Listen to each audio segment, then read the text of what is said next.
Pratite najnovije vijesti iz Crne Gore i svijeta. Sjutra će u Crnoj Gori biti promjenljivo oblačno sa sunčanim intervalima, a od sredine dana ponegdje se očekuje i kratkotrajno kiša ili pljusak sa grmljavinom, uglavnom u kontinentalnim predjelima.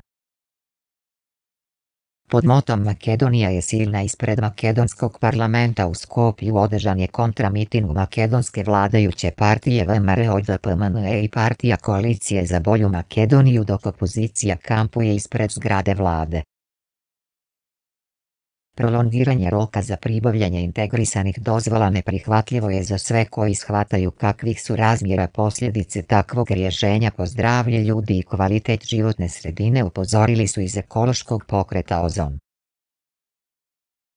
Pod motom Makedonija je silna oko 20 sati ispred makedonskog parlamenta u Skopju počeo je kontramiting makedonske vladajuće partije VMRO-DPMNE i partija Koalicije za bolju Makedoniju, dok opozicija kampuje ispred zgrade vlade.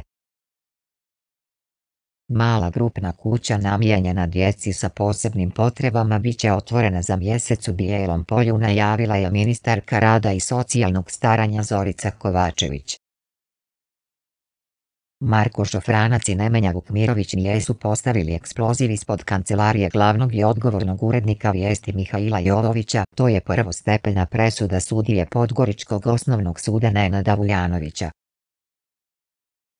Ministar unutrašnjih poslova Srbije Nebojša Stefanović izjavio je da je smijenio načelnike policijskih stanica Senta i Kanjiža i da je protiv njih pokrenut disciplinski postupak. Smjene su uslijedile nakon sedmostrukog ubistva u Kanjiži.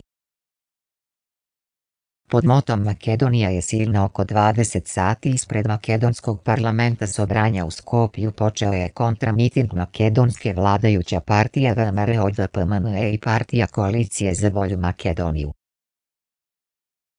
Opširnije na portalu www.crna.gore.me